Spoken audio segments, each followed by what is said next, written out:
ଜଣାଉଛି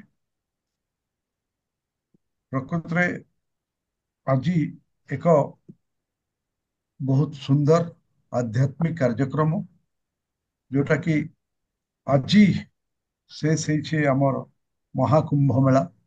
ତାରି ଉପରେ ଆମର ସଂଯୋଗରୁ ପ୍ରତିନିଧିତ୍ୱ କରିଥିବା ଭଉଣୀ ବିଜୟଲକ୍ଷ୍ମୀ ପଟ୍ଟନାୟକ ଆମକୁ ମହାକୁମ୍ଭ ବିଷୟରେ ବିଶେଷ ଭାବରେ ଜଣେଇବେ। ଏହି କାର୍ଯ୍ୟକ୍ରମକୁ ସମସ୍ତଙ୍କୁ ମୁଁ ସ୍ୱାଗତ ଜଣାଉଛି। ଆଜି ଆମର ଯୋଉ ଜଣେ ନୂଆ ବନ୍ଧୁ ଭାଇ ଉପେନ୍ଦ୍ର ମିଶ୍ର ଜଏନ୍ କରିଛନ୍ତି, ତାଙ୍କୁ ମଧ୍ୟ ଏହି କାର୍ଯ୍ୟକ୍ରମକୁ ସ୍ୱାଗତ ଏବଂ ଏଇଭଳି ଭାବରେ ସେ ସଂଯୋଗର ପ୍ରତ୍ୟେକ କାର୍ଯ୍ୟକ୍ରମରେ ଆମକୁ ସହଯୋଗ କରି ଉତ୍ସାହିତ କରୁଥିବେ ବୋଲି ଆଶା ରଖୁଛି। ଆସନ୍ତୁ ଆଜିର କାର୍ଯ୍ୟକ୍ରମକୁ ଯିବା ପୂର୍ବରୁ ଆମର ଭଉଣୀ ବିଜୟଲକ୍ଷ୍ମୀ ପଟ୍ଟନାୟକଙ୍କୁ ସ୍ୱାଗତ କରିବା। ନମସ୍କାର। ଆଜିର କାର୍ଯ୍ୟକ୍ରମକୁ ସଞ୍ଚାଳନ କରିବେ ଆମର ଏହି ସଂଯୋଗ ପରିବାରର ବରିଷ୍ଠ ସଦସ୍ୟା ଭଉଣୀ ଜସ୍ମିତା ଦାସ ଏବଂ ଆଜିର କାର୍ଯ୍ୟକ୍ରମକୁ ସମାପନ କରିବେ ବା କୃତଜ୍ଞତା ଜ୍ଞାପନ କରିବେ ଏହି କାର୍ଯ୍ୟକ୍ରମ ବିଷୟରେ ଭାଇ ଇଞ୍ଜିନିୟର ମନୋରଞ୍ଜନ ମିଶ୍ର। ଆଜିର ବିଷୟବସ୍ତୁ ଆପଣମାନେ ସମସ୍ତେ ଜାଣିଛନ୍ତି, ଆସ୍ଥା ଓ ବିଶ୍ୱାସର ମହାପର୍ବ ମହାକୁମ୍ଭ। ଦୟାକରି ଅନ୍ୟମାନେ ଟିକେ ମ୍ୟୁଟ କରିଦିଅନ୍ତୁ ଯୋଉମାନେ। ହଁ। ଆମର ଆଜିର କାର୍ଯ୍ୟକ୍ରମ ଆପଣମାନେ ସମସ୍ତେ ଜାଣିଛନ୍ତି, ଆସ୍ଥା ଓ ବିଶ୍ୱାସର ମହାପର୍ବ ମହାକୁମ୍ଭ। ଏହି ମହାକୁମ୍ଭରେ ପ୍ରାୟ 66 କୋଟି ଲୋକ ଯୋଗ ଦେଇ ସନାତନ ଧର୍ମର ବିଶ୍ୱାସର ପ୍ରତିଷ୍ଠା କରିଛନ୍ତି ଏବଂ 66 କୋଟି ଲୋକଙ୍କର ଗୋଟେ ଆୟୋଜନ ନିଶ୍ଚିତ ଭାବରେ ଅକଳ୍ପନୀୟ, ଅବିଶ୍ୱସନୀୟ। ସେହି କାର୍ଯ୍ୟକ୍ରମରେ ଆମ ସଂଯୋଗର ଭାଇ ଭଉଣୀମାନେ ମଧ୍ୟ ଯାଇକି ଯୋଗ ଦେଇଥିଲେ। ସେମାନଙ୍କ ମଧ୍ୟରୁ ଭଉଣୀ ବିଜୟଲକ୍ଷ୍ମୀ, ସେ ତାଙ୍କର ସେଠି ଯାହା ଦେଖିଛନ୍ତି, ଅଙ୍ଗେ ନିଭେଇଛନ୍ତି, ଯାହା ଅଭିଜ୍ଞତା କରିଛନ୍ତି, ସେଟା ଆମ ପାଖରେ କହିବେ ତଥା ମହାକୁମ୍ଭର ମହତ୍ଵ ବିଷୟ ମଧ୍ୟ ଆମ ସାମ୍ନାରେ ଉପସ୍ଥାପନ କରିବେ। ଆସନ୍ତୁ ଆଜିର ଏହି କାର୍ଯ୍ୟକ୍ରମକୁ ଆଗେଇ ନେବା ପାଇଁ ଆମର ଆଜିକାର ସଞ୍ଚାଳିକା ଭଉଣୀ ଜସ୍ମିତା ଦାସଙ୍କୁ ମୁଁ ଅନୁରୋଧ କରିବି ସେ କାର୍ଯ୍ୟକ୍ରମକୁ ଆଗକୁ ନେବେ। ଭଉଣୀ ଜସ୍ମିତା ଦାସ, ମଞ୍ଚଟି ବର୍ତ୍ତମାନ ଆପଣଙ୍କର। ଆପଣଙ୍କୁ ସୁସ୍ୱାଗତ। ନମସ୍କାର। ଧନ୍ୟବାଦ ବିଭୂତି ଭାଇ। ଜୟ ଜଗନ୍ନାଥ। ଏଠାରେ ଉପସ୍ଥିତ ସମସ୍ତ ଭାଇ ଭଉଣୀ ମାନଙ୍କୁ ମୋର ସଭକ୍ତି ପ୍ରଣାମ। ଆଜିର ଏହି ବିଶେଷ କାର୍ଯ୍ୟକ୍ରମକୁ ମୁଁ ଆପଣମାନଙ୍କୁ ସ୍ୱାଗତ କରୁଛି। କାର୍ଯ୍ୟକ୍ରମ ଆରମ୍ଭ କରିବା ପୂର୍ବରୁ ସଂଯୋଗ ବିଷୟରେ ଦୁଇ ପଦ କହିବି। ସଂଯୋଗ ହେଉଛି ସମଭାବାପନ୍ନ ବରିଷ୍ଠ ନାଗରିକ ମାନଙ୍କ ଏକ ଆଭାସୀ ସଂଗୋଷ୍ଠୀ, ଯାହାକି କରୋନାର ଭୟାବହତା ଭିତରୁ 2020 ମସିହା ଅକ୍ଟୋବର 23 ତାରିଖ ଦିନ ଜନ୍ମ ନେଇଥିଲା। ଉଦ୍ଦେଶ୍ୟ ଥିଲା ପ୍ରାୟତଃ ଭୟ ଓ ନିସଙ୍ଗତା ଭିତରେ ଦିନ କାଟୁଥିବା ବରିଷ୍ଠ ନାଗରିକ ମାନଙ୍କ ମଧ୍ୟରେ ଭାବର ଆଦାନ ପ୍ରଦାନ ପୂର୍ବକ ସେମାନଙ୍କ ମୁହଁରେ ହସ ଫୁଟାଇବା ଓ ପରସ୍ପରକୁ ଏକ ଅଭିନବ ପାରିବାରିକ ସମ୍ପର୍କରେ ବାନ୍ଧିବା। ସଂଯୋଗ ହେଉଛି ମୂଲ୍ୟବୋଧ ଭିତ୍ତିକ ପ୍ରଶିକ୍ଷଣ ଅନୁଷ୍ଠାନ, ମାନବ ଅଧ୍ୟୟନ କେନ୍ଦ୍ର ଓ ସାମାଜିକ ଅନୁଷ୍ଠାନ ହ୍ୟୁମାନ ପୋଟେନ୍ସିଆଲ ଡେଭଲପମେଣ୍ଟ ଟ୍ରଷ୍ଟର ପ୍ରତିଷ୍ଠାତା ଡକ୍ଟର ହରପ୍ରସନ୍ନ ଦାସଙ୍କର ମାନସ ସନ୍ତାନ। ହ୍ୟୁମାନ ପୋଟେନ୍ସିଆଲ ଡେଭଲପମେଣ୍ଟ ଟ୍ରଷ୍ଟ କୌଣସି ସରକାରୀ ବା ଆନୁଷ୍ଠାନିକ ଅନୁଦାନ ନ ନେଇ ବସ୍ତି, ଆଦିବାସୀ ଛାତ୍ରାବାସ, ଅନାଥ ଆଶ୍ରମ ଆଦିରେ ରହୁଥିବା ଛାତ୍ରଛାତ୍ରୀଙ୍କୁ ମାଗଣାରେ ବ୍ୟକ୍ତିତ୍ୱ ବିକାଶ ତଥା ପଛୁଆ ବର୍ଗର ଯୁବକ ଯୁବତୀଙ୍କୁ ରୋଜଗାରକ୍ଷମ କରାଇବା ପାଇଁ ଦକ୍ଷତା ବିକାଶ ତାଲିମ ଦେଇ ଆସୁଛି। ବରିଷ୍ଠ ନାଗରିକଙ୍କ ପାଇଁ ସମର୍ପିତ ସଂଯୋଗ ଏହି ଟ୍ରଷ୍ଟର ଏକ ଉଦ୍ୟମ ରୂପେ ସଫଳତା ସହିତ କାର୍ଯ୍ୟ କରି ଆସୁଛି। ସଭ୍ୟ ସଭ୍ୟାଙ୍କ ଦକ୍ଷତା, ସୃଜନଶୀଳତା ଓ ଅଭିଜ୍ଞତାକୁ ନେଇ ବିଭିନ୍ନ ଉପଯୋଗୀ ବିଷୟରେ ୱେବିନାର, କବିତା ପାଠୋତ୍ସବ, ସଙ୍ଗୀତ ସମାରୋହ, ବାର୍ଷିକ ଉତ୍ସବ, ବନ୍ଧୁ ମିଳନ, ଜନ୍ମଦିନ ଶୁଭେଚ୍ଛା ଆଦାନ ପ୍ରଦାନ ଆଦି କାର୍ଯ୍ୟକ୍ରମ ମାଧ୍ୟମରେ ସଂଯୋଗ ଏହାର ଲକ୍ଷ୍ୟ ପଥରେ ଆଗେଇ ଚାଲିଛି। ଆଜି ଏହାର 181ତମ ୱେବିନାର। ଆଜିର ପ୍ରବକ୍ତାଙ୍କ ବିଷୟରେ ଆପଣମାନେ ଭଲ ଭାବରେ ପରିଚିତ। ତଥାପି ପ୍ରବକ୍ତା ଶ୍ରୀମତୀ विजयलक्ष्मी पट्टनायक जीवन केतोटी सफलता विषय मु आपनको अवगत कराइबी। श्रीमती विजयलक्ष्मी पट्टनायक एकाधारे जड़े भाषाविद, कवि, प्राबंधिका, अनुवादिका, पत्रिका संपादिका, मंच परिचालिका, आलोचिका और समाजसेवी। ओडिया भाषा रे स्नातकोत्तर शिक्षा प्राप्त श्रीमती पट्टनायक ओडिशा रे मातृभाषा शिक्षा उपरे गवेषणा करिसंती। विशिष्ट भाषाविद पद्मश्री डॉक्टर देवी प्रसन्न पट्टनायक भाषा प्रोजेक्ट रे कार्य करिवार अभिज्ञता तांकरी रहिछि। कविता, प्रबंध, अनुवाद आदि क्षेत्र रे तांकर प्राय 30 पुस्तक प्रकाशित। अनुवाद पुस्तक कुआ और कलापाणी साहित्य केंद्र साहित्य एकाडेमी द्वारा मुद्रित। सेहीपरि तस्लिमा नसरीन लिखित बंगलारू अनुवादित पुस्तक नष्ट झीर नष्ट गद्य फ्रेंड्स पब्लिशर्स छापिचंती। इंग्राजी रू अनुवादित 3टी पुस्तक श्री सत्यसाई संगठन प्रकाशित करिसंती। निकट अतीत रे प्रकाशित तांकर पुस्तक पंचसती और अन्य माने सात सुरर झंकार, पिहू अभि हातरे जन्म, 10 अवतार, अवतारी श्री जगन्नाथ और श्री जगन्नाथ धाम रू नेपाल श्री पशुपतिनाथ धाम ओडिया साहित्य भंडार को बहु भाव रे रुद्धिमंत करिसंती। से 2 दशंधि ऊर्ध्व समय धरी सत्यसाई संगठन द्वारा प्रकाशित सनातनी महिला आध्यात्मिक पत्रिका रे संपादिका रहिसंती। यह व्यतीत नियमित भावे से विभिन्न टीवी चैनल माध्यम रे श्री जगन्नाथଙ୍କ रथयात्रा समय रे धारा विवरणी मध्य प्रदान करि आसुचंती। चलापथ साहित्य अनुष्ठान रे सभापति भावरे और बहु साहित्य संगठन को नेतृत्व दे से निजर सांगठनिक दक्षतार परिचय देइछंती। फकीरमोहन आध्यात्मिक साहित्य सम्मान सहित बहु सारस्वत सम्मान भूषिता श्रीमती पट्टनायक प्राप्तिर तालिका सुदीर्घ। एभली प्रवक्ता जे आमे आम गहन रे पाई निजको गर्वित मने करूछु। आजिर विषय है आस्था और विश्वास महापर्व महाकुंभ। महाकुंभ विषय रे आमे समस्ते अल्पे बहुते जानिछे, तेबे सेतिकी यथेष्ट नुहे। या विषय रे आमे भलो भाबरे जानिमा श्रीमती विजयलक्ष्मी पट्टनायक महोदय मुहरु। तांको वक्तव्य सरिबा परे प्रश्न उत्तर पाई 15 मिनिट समय धार्य होईची। जहार जदि किछि प्रश्न थाए तेबे चैट बॉक्स रे लिखिबे, समय को नहीं से आम प्रश्नर उत्तर रखिबे। तेबे श्रीमती पट्टनायक महाशय को आमंत्रण करने पूर्व वेबिनार नियमावली उपरे केवल गोटे पद कहिबी। वक्ता वक्तव्य समय रे आपण माने दयाकोरी निज निजर ऑडियो और वीडियो बंद रखिबे। कहिबा समय रे ऑडियो और वीडियो ऑन करी कहिबे। तेबे आसंतु आमंत्रण करिबा आजिर प्रवक्ता श्रीमती विजयलक्ष्मी पट्टनायक महाशय को। महाशय मंच एबे आपणकर। आपणक समय सीमा 40 मिनिट। श्रीमती विजयलक्ष्मी पट्टनायक। समस्त को नमस्कार।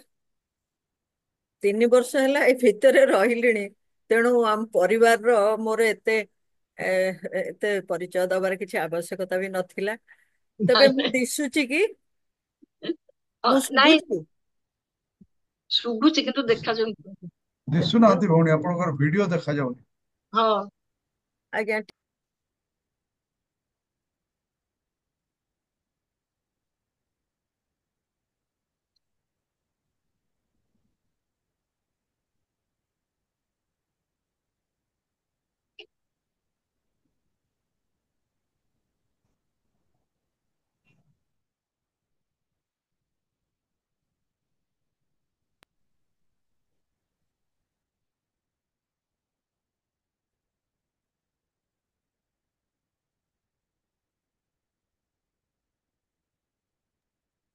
म्यूट अछंती।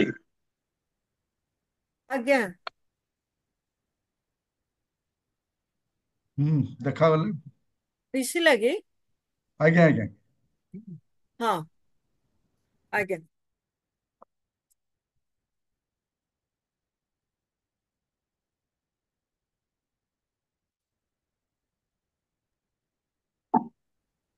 समस्त को मोर नमस्कार। गुरुजन मानू एवं मोर सतीर्थ मानक मध्य मोर सम्मान एवं समस्ते आमे जेहेतु वरिष्ठ तेणु समस्ते होचंदी मोर सतीर्थ। मन्नाथ श्री जगन्नाथ मद्गुरु श्री जगद्गुरु मदात्मा सर्वभूतात्मा तस्मै श्री गुरवे नमः। जो विषयटी आज आलोचना करने आम जाऊँच ए विषय अल्पे बहुत समस्ते भल भाव जानी सारी तेणु मु बहुत बेसी किसी मोठू आशा करेनि कहीं प्रतिदिन टेलीविजन रे 1.5 मास धरिकी टेलीविजन रे ता पूर्वरु मध्य एवं खबर कागज रे विभिन्न समय रे आपण माने ए विषयटी को देखि चली तेणु ए विषय विषय समस्त धारणा निश्चय हो जाइए। मु जदिओ प्रथम बुड़ पकई मो परे मध्य बहुत जन आम भितर भी पकई सारी तेणु मु बहुत किसी गोटे नुआ कथा कहबी ना तथापि जहाँ मु देखी जहाँ अंगे निभेची से विषय कहबी एवं जो आमर जो आस्था और विश्वास ये जो महापर्व महाकुंभ से विषय आपण माने जहाँ अवगत होती से स्टोरीटी से जो गल्पटी मध्य समस्ते जानी बहु पुरा कालर कथा देवता और असुर मान भितर सबु बेले संग्राम लगी रही एवं बहु वर्ष धरिकी वर्ष वर्ष धरिकी संग्राम लगी रही तापरे सेतेबेले जेतेबेले संग्राम केतेबेले एमाने जीतुथुले केतेबेले सेमाने जीतुथुले तेणु एई समय रे विष्णु यार गोटे समाधान करबा पई तांकू कहिले जे आमे समुद्र मंथन करिवो तुमे उभय समुद्र मंथन रे जो अमृत बाहरिबो ताकू जो माने पान करिवे से माने निश्चित भाव रे जययुक्त हेबे तेणु समस्ते चेष्टा करिवा सेई जो अमृत को बाहर करबा पई तापरे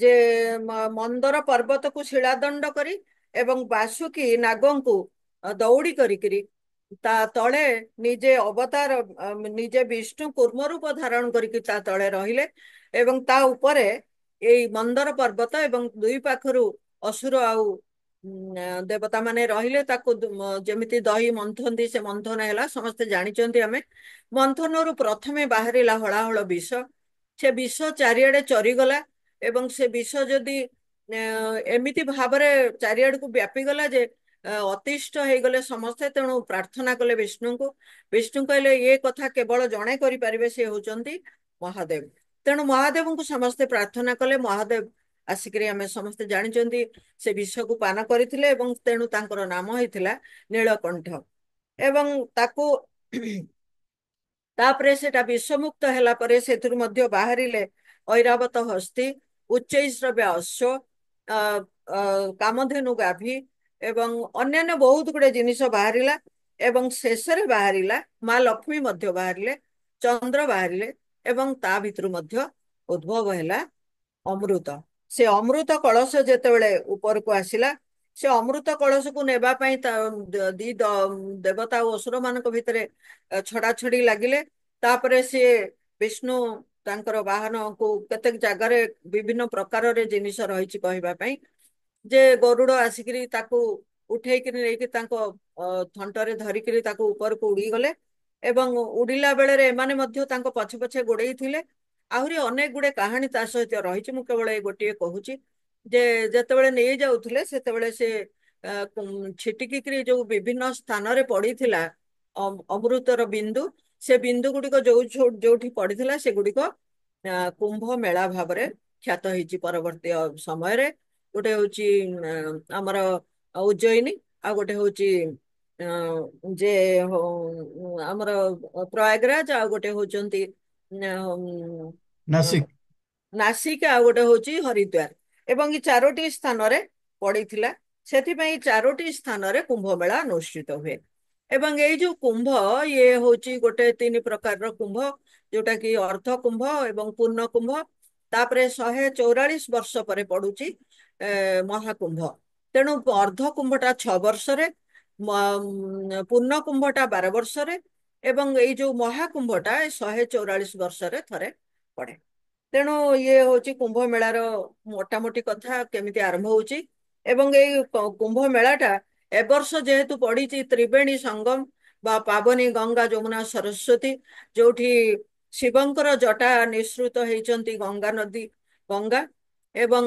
सरस्वती मध्य अंत लीन हो जाइछंती पाताल रे ଏବଂ ଯମୁନା, ଏ ତିନୋଟି ଯାକ ନଦୀର ସଙ୍ଗମ ସ୍ଥଳ, ଦୁଇଟି ଯାକ ଗୋଟେ କଳା ଦିଶୁଛନ୍ତି, ଗୋଟେ ଧଳା ଦିଶୁଛନ୍ତି ଜଳ, ଏବଂ ତଳେ ଯାଇଛନ୍ତି ସରସ୍ୱତୀ। ମୁଁ ସେ ବିଷୟରେ ବିଶଦ ଭାବରେ ଟିକେ ପରେ ଆଲୋଚନା କରୁଛି। ଏବଂ ସେଥିପାଇଁ ହିନ୍ଦୁ ଧର୍ମର ବିଶ୍ୱାସ ଅନୁସାରେ ମହାକୁମ୍ଭର ସ୍ନାନ ଦ୍ୱାରା ପାପ କ୍ଷୟ ହୁଏ, ମନୁଷ୍ୟ ଭିତରେ ଆଧ୍ୟାତ୍ମିକତା ବୃଦ୍ଧି ହୁଏ, ଏବଂ ଏ ବର୍ଷର ମେଳା ବିଶ୍ୱ ବିଖ୍ୟାତ ହେଇଯାଇଛି ଏଇଥିପାଇଁ ଯେ ଏତେ ବଡ ଅ, ମାନବ ମାନଙ୍କର ସମାବେଶ ଏ ପୃଥିବୀରେ ଆଉ ଏପରି ଘଟି ନାହିଁ, କିମ୍ବା ଯଦି ବି ଭବିଷ୍ୟତରେ ଘଟିବ ଆମେ ମାନେ ଆଉ ପ୍ରତ୍ୟକ୍ଷ କରିପାରିବା ନାହିଁ। ତେଣୁ କାରଣ ମନୁଷ୍ୟ ଜନ୍ମ ହଉଛି ପୁନର୍ମିତ୍ରଂ ପୁନର୍ବିତ୍ତଂ ପୁନର୍ଭାର୍ଯ୍ୟାଂ ପୁନର୍ମହି ଏତତ୍ ସର୍ବଂ ପୁନଃ ନ ଶରୀର ପୁନଃ ପୁନଃ। ମନୁଷ୍ୟକୁ ଆଉ ଗୋଟେ ଯେ ମନୁଷ୍ୟ ଶରୀର ମିଳିବ ସେ କଥା କେହି ଗ୍ୟାରେଣ୍ଟି ଦେଇକରି କହିପାରିବେ ନାହିଁ। 84 କୋଟି ଯୋନି ପରେ ମନୁଷ୍ୟକୁ ମନୁଷ୍ୟ ଶରୀର ମିଳିଛି, କାରଣ ସେ ଜାଣିବ ଏ ଶରୀରକୁ ମନୁଷ୍ୟ ଶରୀର ଦିଆଯାଇଛି କାରଣ ସେ ଜାଣିବ ଯେ ଆଉ କିପରି ସେ ଜନ୍ମ ନ ହେଇପାରିବ। Man is born to learn how not to be born again। ତେଣୁ ଜନ୍ମ ମୃତ୍ୟୁର ଚକ୍ରରୁ ସେ ମୁକ୍ତି ପାଇଯିବ। ସେଥିପାଇଁ ନଚେତ ଆଦି ଶଙ୍କରାଚାର୍ଯ୍ୟଙ୍କ କହିଲା ପରି ଭଜ ଗୋବିନ୍ଦମରେ ସେ ଯେମିତି କହିଛନ୍ତି, ଭଜ ଗୋବିନ୍ଦଂ ଗୋବିନ୍ଦଂ ଭଜ ମୂଢ ମତେ ସମ୍ପ୍ରାପ୍ତେ ସନ୍ନିହିତେ କାଳେ ନହି ନହି ରକ୍ଷତେ ଡୁକ୍ରୁଂ କରଣେ। ଇହ ପୁନରପି ଜନନଂ ପୁନରପି ମରଣଂ ପୁନରପି ଜନନୀ ଜଠରେ ଶୟନଂ ଇହ ସଂସାରେ ବହୁ ଦୁସ୍ତରେ କୃପୟା ପାରେ ପାହି ମୁରାରେ ଭଜ ଗୋବିନ୍ଦମ ଗୋବିନ୍ଦମ ଭଜ ମୂଢ ମତେ। ଆଉ ଥରେ ଶରୀର ତୋତେ ମିଳିବ କି ନାହିଁ ଏ ଗ୍ୟାରେଣ୍ଟି କେହି ମଣିଷକୁ ଦେଇପାରିବେ ନାହିଁ। ସେଥିପାଇଁ ଯେଉଁ ସମୟ ଆମ ପାଖରେ ଆସିଛି, ଯେଉଁ ଧର୍ମ ପରମ୍ପରାର ବିଶ୍ୱାସ ଭିତରେ ଆମେ ଜନ୍ମ ନେଇଛନ୍ତି ତାକୁ ପାଳନ କରିବା ବା ତା ଦେହରେ ଆମେ ଅବଗାହନ କରିବା ହେଉଛି ଆମ ମାନଙ୍କର ପ୍ରଥମ ଧର୍ମ, ଯାହା ଶାସ୍ତ୍ର ଅନୁମୋଦିତ। ଏ ସବୁ ଗୁଡିକ ଶାସ୍ତ୍ରରେ ରହିଛି କେମିତି ଭାବରେ କୁମ୍ଭ ମେଳା ପଡେ, ବହୁ ଆଗରୁ ରହିଛି। ଏବେ ଯେ ଏଇ ବର୍ଷ ରହିଛି ସେ କଥା ନୁହେଁ, ହଜାର ହଜାର ବର୍ଷ ଧରିକି ରହିଛି। କେଉଁ ଅନନ୍ତ କାଳରୁ ହିନ୍ଦୁ ସନାତନ ଧର୍ମ ତାର ଶାଖା ପ୍ରଶାଖା ବିସ୍ତାର କରି ଆଗେଇ ଚାଲିଛି ସମସ୍ତ ଧର୍ମକୁ କୋଳେଇ ନେବା ପାଇଁ।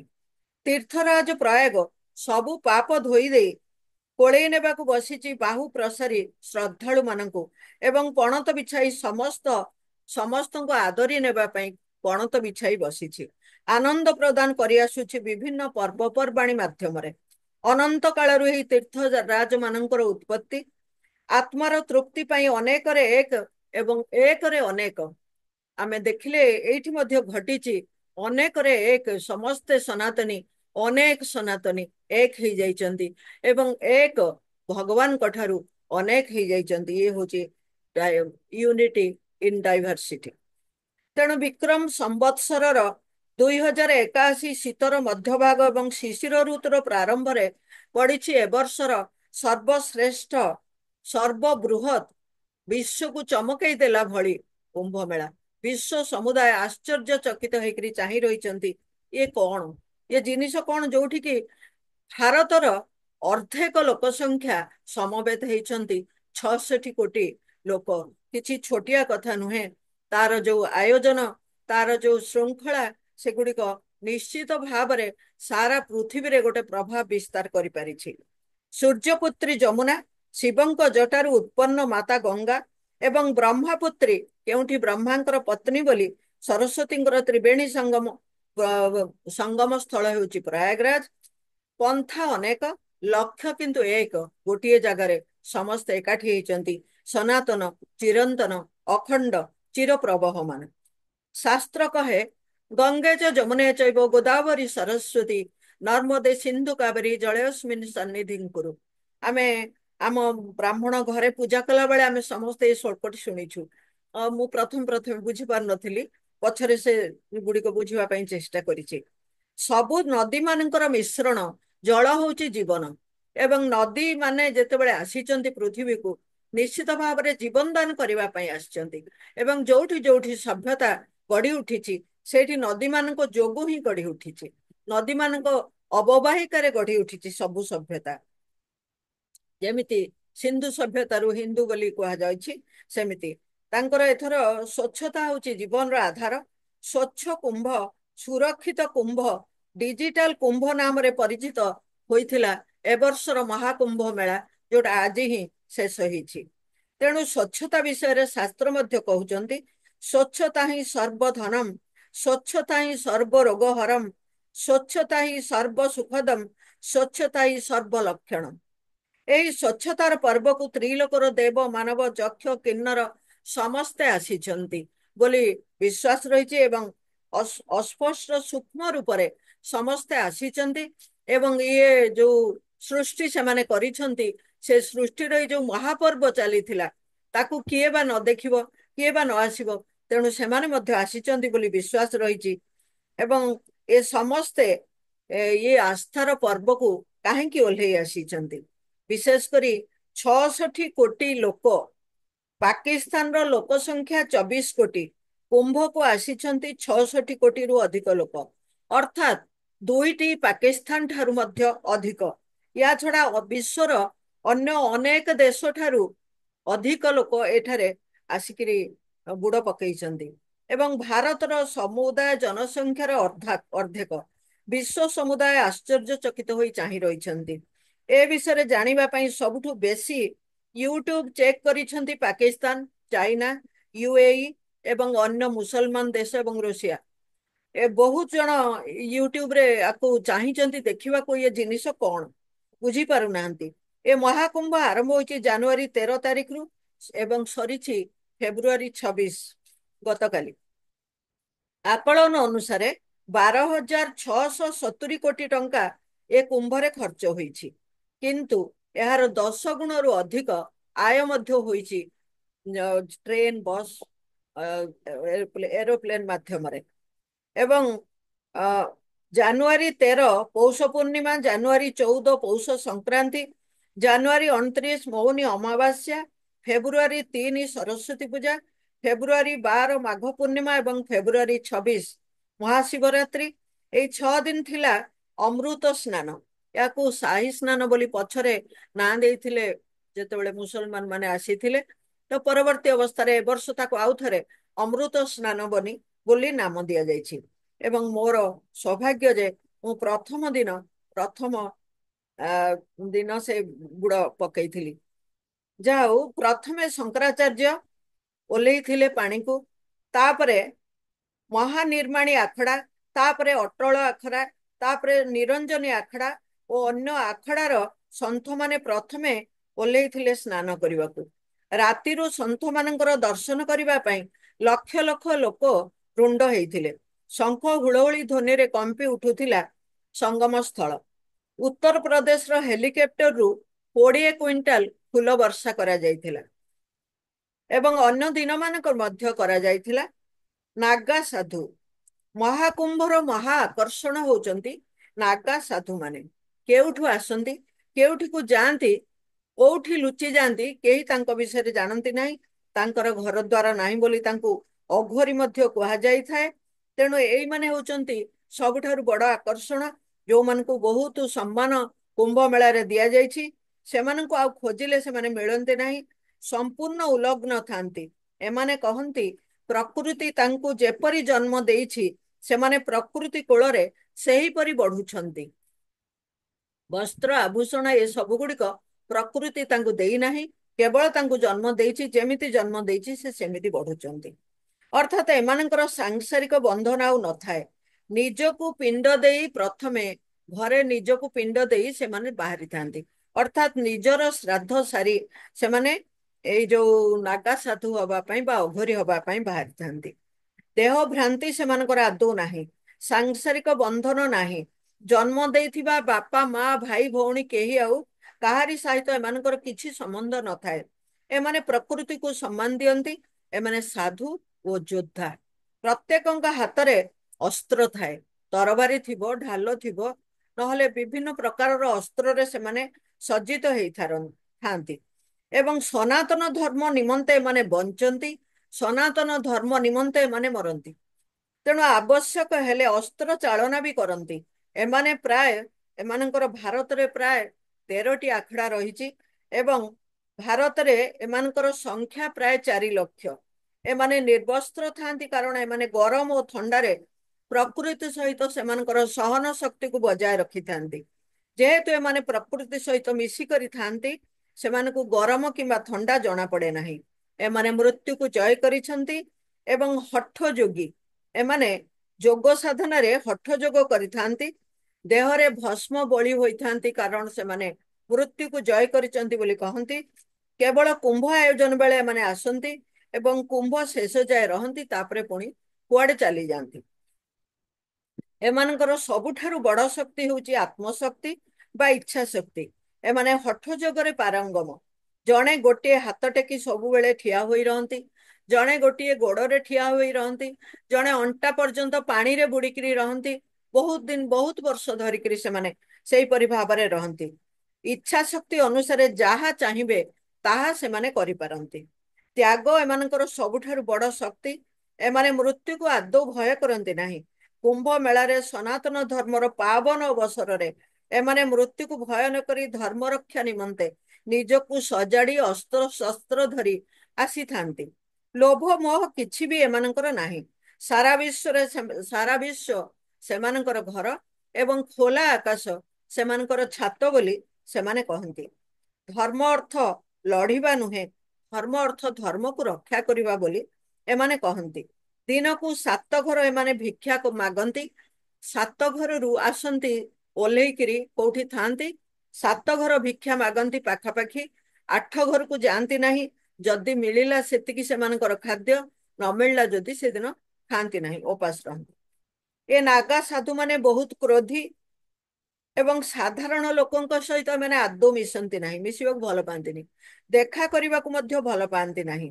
ଏମାନେ ନଥିଲେ ସନାତନ ଧର୍ମ ନଥାନ୍ତା ବୋଲି ମଧ୍ୟ କୁହାଯାଉଛି।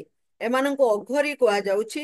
ହିନ୍ଦୁ ଧର୍ମର ସୁରକ୍ଷା ଏମାନଙ୍କ ଜୀବନର ଏକମାତ୍ର ଉଦ୍ଦେଶ୍ୟ। ଏମାନେ କିନ୍ତୁ ଯେତେ ହିଂସ୍ର ଦିଶନ୍ତି, ସେତେ ହିଂସ୍ର କାହାରି କ୍ଷତି କରନ୍ତି ନାହିଁ। ରୂପରେ, ବେଶରେ, କ୍ରିୟାରେ, ପ୍ରତିକ୍ରିୟାରେ, ଆଚରଣରେ ପ୍ରଚଣ୍ଡ ମହିମା ସମ୍ପନ୍ନ ସେମାନେ। କୁମ୍ଭମେଳା ସରିବାର ରାତିରେ କେହି ନ ଦେଖିଲା ବେଳେ ସେମାନେ କୁଆଡେ ବାହାରି ପଳେଇ ଯାଆନ୍ତି। ତାଙ୍କ ବିଷୟରେ ଆଉ ଖୋଜ ଖବର ମିଳେ ନାହିଁ। ବର୍ତ୍ତମାନ ଦେଖିବା ପ୍ରୟାଗରାଜରେ ପଡୁଥିବା ସାହି ସ୍ନାନ କଣ ସବୁ ରହିଛି। ପୌଷ ପୂର୍ଣ୍ଣିମା ତିଥିରେ ଏ ବର୍ଷର ପ୍ରଥମ ସାହି କୁମ୍ଭ ସ୍ନାନ ବା ଅମୃତ ସ୍ନାନ ପଡିଥିଲା। ପୂର୍ଣ୍ଣମୀ ତିଥି ଅତ୍ୟନ୍ତ ଶୁଭ।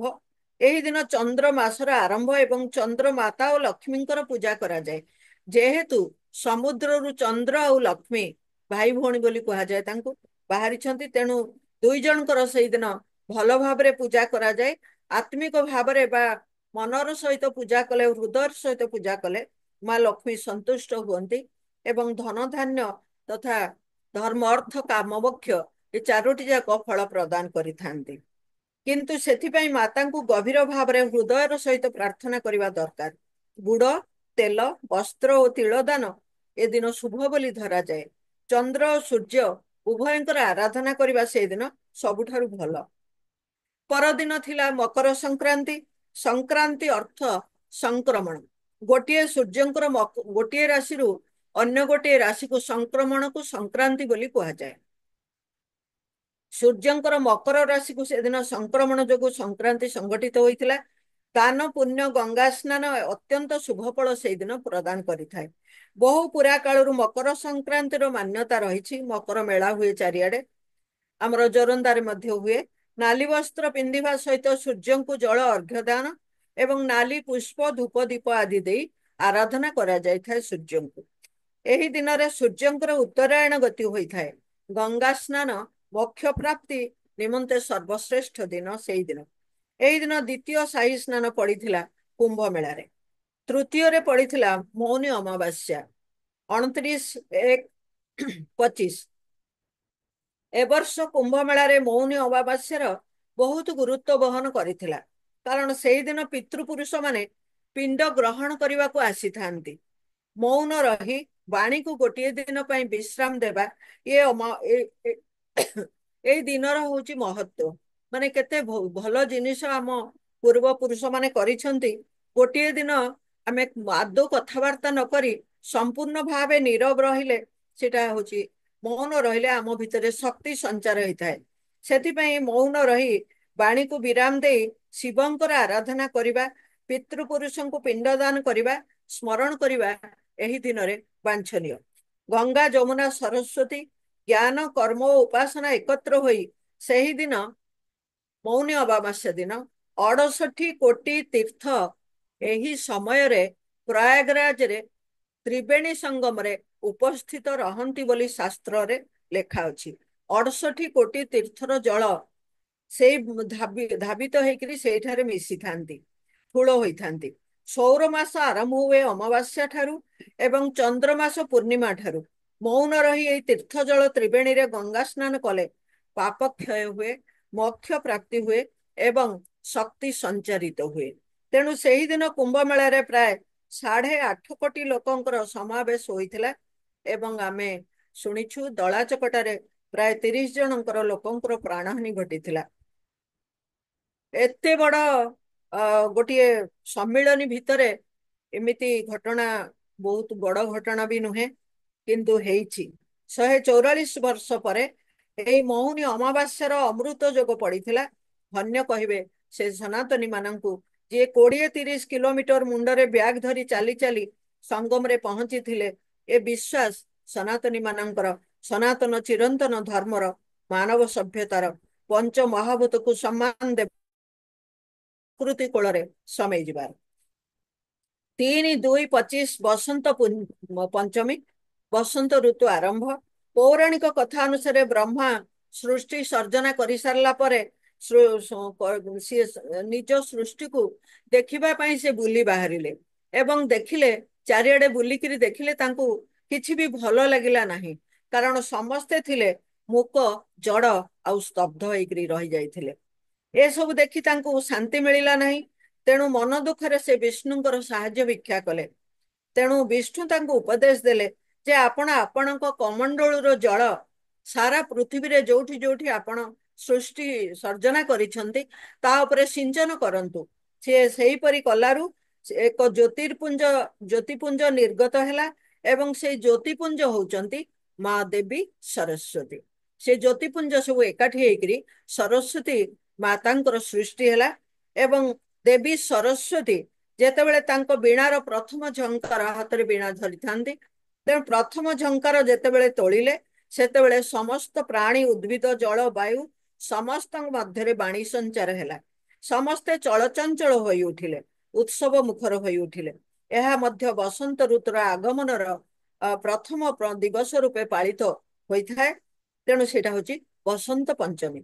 ବଦ୍ରିନାଥ ଠାରୁ 3 କିଲୋମିଟର ଦୂର ମାଣ୍ଡା ପାଖରେ କେବଳ ଏବେ ସରସ୍ୱତୀଙ୍କର ଉତ୍ପତ୍ତି ସ୍ଥଳକୁ ଦେଖି ହେବ।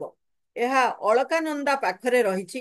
ପାଣ୍ଡବ ମାନେ ସ୍ୱର୍ଗକୁ ଯିବା ବାଟରେ ଏହି ନଦୀ ଉପରେ ଭୀମ ଏକ ପୋଲ ତିଆରି କରିଥିଲେ। ତାର ନାମ ପୋଲ। ତା ତଳେ ସରସ୍ୱତୀ ନଦୀ ଦେଖା ଦେଇ ପାତାଳକୁ ଚାଲି ଯାଇଛନ୍ତି। ବସନ୍ତ ତାର ଫୁଲର ପସରା ଏଇ ଦିନ ଠାରୁ ମେଲେଇ ଦିଏ, ନବ କିଶଳର ସଞ୍ଚାର କରେ। ଏହି ଦିନ ଏଥର ମହାକୁମ୍ଭରେ ବସନ୍ତ ପଞ୍ଚମୀ ଦିନ ପ୍ରାୟ 2.5 କୋଟି ଲୋକ ସ୍ନାନ କରିଛନ୍ତି। 20 କୁଇଣ୍ଟାଲ ଫୁଲ ମଧ୍ୟ ବର୍ଷା ହୋଇଛି। ଏହି ଦିନ ଗଙ୍ଗା ସ୍ନାନ ଦ୍ୱାରା ଶୌର୍ଯ୍ୟ ବୀର୍ଯ୍ୟ ବୃଦ୍ଧି ହୁଏ, ତା ସହିତ ସୌନ୍ଦର୍ଯ୍ୟ ଶ୍ରୀ ମଧ୍ୟ ବୃଦ୍ଧି ହୋଇଥାଏ। ନିଶ୍ଚିତ ଭାବରେ ଏଇଟା ବହୁତ ଦିନରୁ ଆମେ ମାନେ ସମସ୍ତେ ଜାଣିଛନ୍ତି। ଏହି ଦିନ ଶ୍ରୀ ଆଉ ସୌନ୍ଦର୍ଯ୍ୟ ବୃଦ୍ଧି ହୁଏ ଏବଂ ଜ୍ଞାନ ମଧ୍ୟ ବୃଦ୍ଧି ହେଇଥାଏ। ଗଙ୍ଗା ସ୍ନାନ ଦ୍ୱାରା ଏହି ଦିନ ଆମେ ଏଇ ଫଳ ସବୁ ଲାଭ କରିଥାଉ। ସାଧୁ ସନ୍ଥ ଓ ମୁନି ଋଷି ମାନେ ହାତରେ ତଲୱାର, ଗଦା ଓ ଶଙ୍ଖ ଧରି ସେଇଦିନ ପ୍ରସେସନରେ ମଧ୍ୟ ବାହାରିଥିଲେ। ଅନ୍ୟ ଦିନ ମଧ୍ୟ ସେଠାରେ ବାହାରିଥିଲେ ଏବଂ ସେଠି ଯେତେକ ଆଖଡା ବା ଯେତେକ ସବୁ ଟେଣ୍ଟ ଲାଗିଛି ସବୁଥିରେ ପ୍ରବଚନ ସବୁଦିନ ହଉଥାଏ। ସବୁଦିନ ପ୍ରବଚନ ହୁଏ ଗଙ୍ଗା ସ୍ନାନ ପରେ ଏବଂ ମୁଁ ନିଜେ ମଧ୍ୟ ଦେଖିକିରି ଆସିଛି। ତା ପରବର୍ତ୍ତୀ ହଉଛି ମାଘ ପୂର୍ଣ୍ଣିମା। ଏଇ ଯୋଉ ମାଘ ମାସ ଗୋଟେ ଧର୍ମ ମାସ ଏବଂ ଅତ୍ୟନ୍ତ ପବିତ୍ର ମାସ ବୋଲି ଆମେ ବହୁ ଆଗରୁ ଜାଣିଛନ୍ତି। 24 ଏକାଦଶୀ ମଧ୍ୟରୁ ଭୌମ ଏକାଦଶୀ, ବଡ ଏକାଦଶୀ ଗୋଟିଏ ଅନ୍ୟତମ ଏକାଦଶୀ ଯୋଉଟା ମାଘ ମାସରେ ପଡେ। ଏହି ବ୍ରତ ଆଚରଣ କରି ବିଷ୍ଣୁଙ୍କୁ ଆରାଧନା ସେଦିନ କରାଯାଏ। ବସନ୍ତ ପଞ୍ଚମୀରେ ଜ୍ଞାନ, ସଙ୍ଗୀତ ଓ କଳାର ଦେବୀ ସରସ୍ୱତୀଙ୍କୁ ହଳଦିଆ ଫୁଲରେ ପୂଜା କରାଯାଇଥାଏ। ମାଘ ସପ୍ତମୀରେ ସୂର୍ଯ୍ୟ ଦେବତା ରଥରେ ଚଢି ସାରା ପୃଥିବୀକୁ ପ୍ରଥମ ସୁନ୍ଦର କିରଣ ଦେଇ ଆଲୋକିତ କରିଥାନ୍ତି ଏବଂ ମାଘ ଶୁକ୍ଳ ଅଷ୍ଟମୀରେ ଭୀଷ୍ମ ପିତାମହ ଇଚ୍ଛା ମୃତ୍ୟୁ ବରଣ କରିଥିଲେ। ତେଣୁ ସେଇଦିନ ତାଙ୍କର ସେ ଇଚ୍ଛା ମୃତ୍ୟୁ ଦିନକୁ ପାଳନ କରାଯାଇଥାଏ। ବ୍ରହ୍ମ ବୈବର୍ତ ପୁରାଣ ମତରେ ମାଘ ପୂର୍ଣ୍ଣିମା ତିଥିରେ ସ୍ୱର୍ଗରୁ ବିଷ୍ଣୁ ଏବଂ ଅନ୍ୟ ଦେବତାମାନେ ମର୍ତ୍ତ୍ୟ ଅବତରଣ କରି ଗଙ୍ଗା ଜଳରେ ଅବସ୍ଥାନ କରିଥାନ୍ତି। ପ୍ରୟାଗରାଜରେ ଏହି ତିଥିରେ ଗଙ୍ଗା ଜଳର ପବିତ୍ରତା ଅଧିକ ବଢି ଯାଇଥାଏ। ମୁଁ କହିଦେବାକୁ ଚାହେଁ, ବହୁତ ସମାଲୋଚନା ଜଳ ବିଷୟରେ ହେଇଥିଲେ ମଧ୍ୟ ଆମେରିକାର ଗୋଟେ ଗବେଷଣା ସଂସ୍ଥା ସେ ଗବେଷଣାର ଯୋଉ ରିପୋର୍ଟ ଦେଇଛନ୍ତି ତାହା ହଉଛି ଯେ ଜଳରେ ସମସ୍ତଙ୍କ ଗାଧୋଇ ସାରିଲା ପରେ ସେ ଜଳରେ 20 20 ଭାଗ ଅମ୍ଳଜାନ ଜାଗାରେ 40 ଭାଗ ଅମ୍ଳଜାନ ବଢି ଯାଇଛି ଏବଂ ତାର ଔଷଧୀୟ ଗୁଣ ମଧ୍ୟ ବଢି ଯାଇଛି। ତେଣୁ ଏଇ ଆଗରୁ ମଧ୍ୟ କହିଛି ଏଇ ସମୟରେ 68 କୋଟି ତୀର୍ଥ ତ୍ରିବେଣୀ ସଙ୍ଗମରେ ଉପସ୍ଥିତ ହୁଅନ୍ତି। ଜଳାଶୟ ମାନଙ୍କରେ ମଧ୍ୟ ଜଳାଶୟ ଗୋଟେ ମନ୍ଦିର ସହିତ ଅବିଚ୍ଛେଦ୍ୟ ସମ୍ପର୍କ ରହିଛି। ଯୋଉଠି ଗୋଟେ ମନ୍ଦିର ଅଛି ସେଠି ଗୋଟେ ଜଳାଶୟ ନିଶ୍ଚୟ ଅଛି। ଗାଁ ମାନଙ୍କରେ ଆମର ଚନ୍ଦ୍ର ହେଉଛନ୍ତି ମନର ଦେବତା। ସେ ଶାନ୍ତି, ଶୀତଳତା ଓ ଆନନ୍ଦ ଆଧ୍ୟାତ୍ମିକତା ପ୍ରଦାନ କରିଥାନ୍ତି। ସେଥିପାଇଁ ଏଇ ଦିନ ଯୋଉମାନେ ସ୍ନାନ କରନ୍ତି ତାଙ୍କୁ ସେଇ ସବୁ ଫଳ ପ୍ରାପ୍ତି ହେଇଥାଏ। ଶେଷ ଦିନ ହଉଛି ମହାଶିବରାତ୍ରି। ଏହି ଦିନ ଅମୃତ ସ୍ନାନର ଶେଷ ଦିନ ଥିଲା। ମହାମୃତ୍ୟୁଞ୍ଜୟ ମନ୍ତ୍ର ବୋଲି ହର ହର ଗଙ୍ଗେ ନମ ଓଂ ନମ ଶିବାୟ ବୋଲି ମାତି ଯାଇଥିଲେ ସନାତନୀ ମାନେ। ସେହି ମଙ୍ଗଳମୟ ସୃଷ୍ଟି ରକ୍ଷା ନିମନ୍ତେ ବିଷପାନ କରି ସାରା ସଂସାରକୁ ଅମୃତ ପ୍ରଦାନ କରିଥିଲେ। ସେ ଭୋଳାନାଥ, ସେ ଶିବ ଶମ୍ଭୁ, ତ୍ରିଭୁବନର ପାପତାପ ହରଣକାରୀ। ଗଙ୍ଗା, ଯମୁନା ଓ ଗୋପ୍ୟ ସରସ୍ୱତୀଙ୍କ ତୀରର 40 ବର୍ଗ କିଲୋମିଟର ଅଞ୍ଚଳରେ ସେଦିନର ଏବଂ 144 ବର୍ଷ ପରେ ପଡ଼ିଥିବା ଅମୃତ ସ୍ନାନର ଅନ୍ତିମ ଦିବସ ଥିଲା। କିଏ କହିପାରେ ଆଉ 12 ବର୍ଷ ପରେ କୁମ୍ଭ ମେଳାରେ ଆମ ଭିତରୁ କିଏ ଥିବ କି ନାହିଁ? କୁମ୍ଭ ମେଳାର ମୋର ଗୋଟିଏ ଅନୁଭୂତି ମୁଁ କହିବି, ଛୋଟିଆ ଅନୁଭୂତିଟିଏ। ମୁଁ ପ୍ରଥମ ଦିନ 9 ତାରିଖ ଦିନ ପୁରୀରୁ ଆସିକରି ସିଧା 8 ତାରିଖ ଦିନ ପୁରୀରୁ ଆସିକରି 9 ତାରିଖ ଦିନ ମୁଁ ପଳେଇଲି ଆହ୍ଲାବାଦ। ଯେହେତୁ ଝିଅ ଜ୍ୱାଇଁ ସେଠାରେ ବର୍ଷକ ପାଇଁ ଅଛନ୍ତି ଖଡଗପୁରରୁ ଯାଇକିରି। ମତେ ସେତେବେଳେ ପିଲାମାନେ ମଧ୍ୟ ମନା କରୁଥିଲେ ଯେ ମା ତୁମେ ଏତେ ଭିଡରେ ଯାଇପାରିବନି, କାହିଁକିନା ଟିଭିରେ ଏତେ ଭିଡ ଦେଖଉଛି ଯେ ମୁଁ ପ୍ରଥମେ ବି ଡରି ଯାଇଥିଲି। କାରଣ କୁମ୍ଭ ମେଳା ମାନେ କେହି ଜଣେ ହଜି ଯାଇଥିବ, କେହି ଜଣେ ନିଖୋଜ ହେଇଯାଇଥିବ ବୋଲି ସିନେମା ମାନଙ୍କରେ ଆମେ ସବୁବେଳେ ଦେଖିଥିଲୁ। ତେଣୁ ଯିବି କି ଯିବିନି ସେଥିପାଇଁ କେବେ ବି ଜୀବନରେ କୁମ୍ଭ ମେଳା ଯିବାର ମାନସିକତା ମୋର ନଥିଲା। ତେଣୁ ଯେତେବେଳେ ଝିଅ ଥିଲେ ସେତେବେଳେ ଏମାନେ ମନା କରିବା ସତ୍ତ୍ୱେ ମୁଁ କହିଲି ନାଇଁ ମୋର ଟିକେଟ କରିଦିଅ, ମୁଁ ଯିବି। ଏବଂ ମୁଁ ଯାଇଥିଲି। ଏବଂ ମୁଁ ଯେତେବେଳେ ଗଲି ମତେ ଲାଗିଲା ମୁଁ ବୋଧେ କିଛି ଦେଖିପାରିବିନି କିମ୍ବା ବୁଢା ପକେଇ ପାରିବିନି। 9 ତାରିଖ ଯାଇକିରି 10 ତାରିଖ ଦିନ ମତେ ଜ୍ୱାଇଁ କହିଲେ ଯେ ଆମେ ଆଜି ଯାଇକିରି ଟିକେ ଦେଖି ଆସିବା କଣ ହେଇଛି। ସେଠୁ 10 ତାରିଖ ଭୋରୁ ଆମେ ବାହାରିକିରି ଗଲୁ। ଏକଦମ ଅନ୍ଧାର, 6 ଡିଗ୍ରୀ 7 ଡିଗ୍ରୀ ଥଣ୍ଡା। ତାପରେ ଆମେ ବାହାରିକି ଯେତେବେଳେ ଗଲୁ ସେତେବେଳେ ମୁହଁକୁ ମୁହଁ ଦିଶୁନି, ଏତେ କୁହୁଡି। ସେ ଆମେ ଝିଅ ଆଉ ମୁଁ ମନା କରୁଥିଲୁ ଜ୍ୱାଇଁଙ୍କୁ ଯେ କୋଉଠି ଆକ୍ସିଡେଣ୍ଟ ହେଇଯିବ, କଣ କରିବ, ଯାହା ଯିବାନି, ଫେରିଯିବା। କିନ୍ତୁ ତାଙ୍କ ଘର ପାଖରୁ 7-8 କିଲୋମିଟର ଥିଲା। କିନ୍ତୁ ଆମେ ଗଲୁ ବାଲିଘାଇ ଆଶ୍ରମ, ଯୋଉଟା କି ସୁଧାନନ୍ଦ ସରସ୍ୱତୀ ଆମର ତାଙ୍କର ଆଶ୍ରମ ସେଠି ଖୋଲା ଯାଇଥିଲା। ଏମାନେ ତାଙ୍କର ଶିଷ୍ୟ। ତେଣୁ ସେଠିକି ଗଲୁ। ସେଠି ଯାଇକି ପହଞ୍ଚିଲା ବେଳକୁ ମୁଖ୍ୟ ତାଙ୍କର ସୁଧାନନ୍ଦ ବାବା ଆସିନଥିଲେ। ତାଙ୍କ ପାଇଁ ସବୁ ତିଆରି ହଉଥିଲା, ଟେଣ୍ଟ ଗୁଡିକ ସଜାସଜି ହଉଥିଲା। ଆମେ ପହଞ୍ଚିଲୁ। ସେମାନେ କହିଲେ ଯେ ଆଜି ବୈକୁଣ୍ଠ ଏକାଦଶୀ, ଆପଣ ଯଦି ଅନ୍ୟ ଭିଡରେ ନ ପକେଇ ପାରିବେ ବୁଡ, ଆଜି ପକେଇ ଦେଇକି ଯାଆନ୍ତୁ। ତେବେ ମୁଁ ତ ପ୍ରସ୍ତୁତ ହେଇକି ଯାଇଥିଲି, ଯୋଉଦିନ ହବ ପକେଇଦେବି। ମୁଁ ସେଦିନ ବି ଗାଧେଇ ପଡିଲି, ବୁଡ ପକେଇଦେଲୁ। ଆଳତି ଫାଳତି କଲୁ ଗଙ୍ଗାଙ୍କୁ।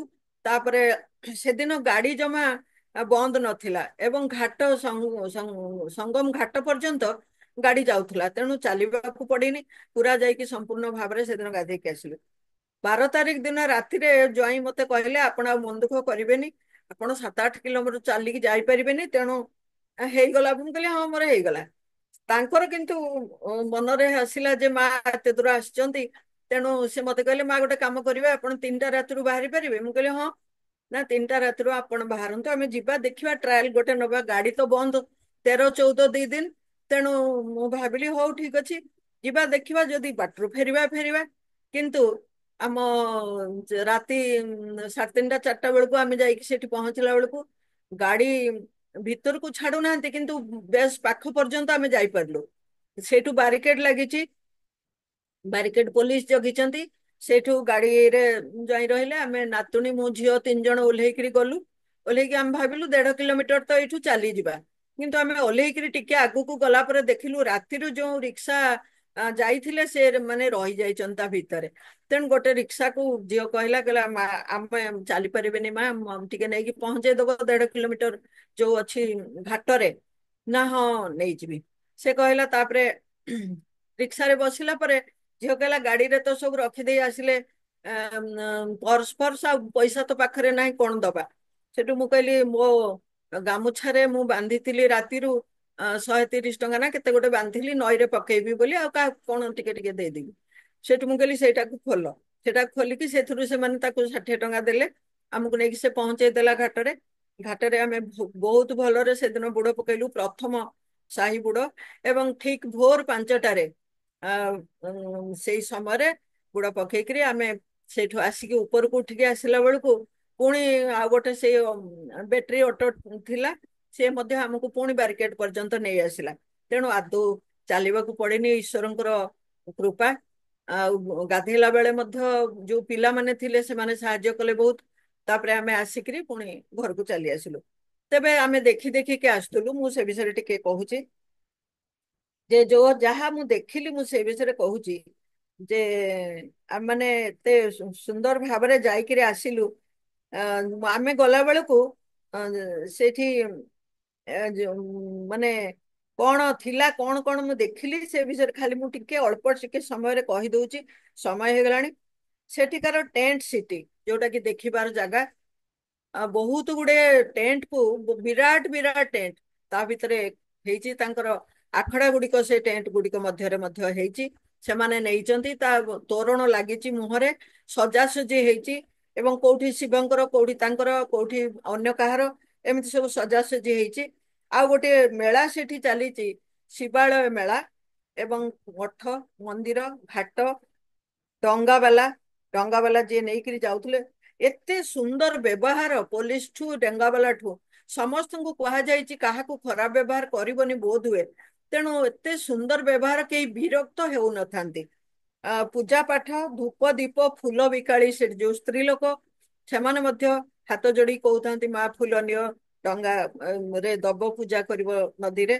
ଏବଂ ଧୂପ ଦୀପ, ଫୁଲ ବିକାଳି ମହିଳା ଭୋଟର ଭୋରର ମାଟି ସରାରେ ବାମ୍ଫ ଚା କୁହୁଡିର ଘନ ଆସ୍ତରଣ ଭେଦ କରି ଆଗକୁ ସାମାନ୍ୟ ଦେଖି ପାରୁଥିବା ଗାଡିର ଲାଇଟ, କିଛି ସମୟ ପରେ ଉଦିତ ହେବାକୁ ଯାଉଥିବା ସୂର୍ଯ୍ୟ, ଅସ୍ତ ଯାଉଥିବା ପୂର୍ଣ୍ଣିମା ପୂର୍ବ ରାତିର ଚନ୍ଦ୍ର, ସାମୟିକ ଚେଞ୍ଜିଂ ରୁମ୍, ଘାଟରେ ଜମିଥିବା ହଜାର ହଜାର ଲକ୍ଷ ଲକ୍ଷ ଲୋକ, ଅଙ୍କା ବଙ୍କା ପାଣ୍ଟୁନ ବ୍ରିଜ, ଯୋଉଟା କି ଲୁହା ପଡିକିରି 50ଟା ପାଖାପାଖି ପାଣ୍ଟୁନ ବ୍ରିଜ ତା ଭିତରେ ହେଇଥିଲା।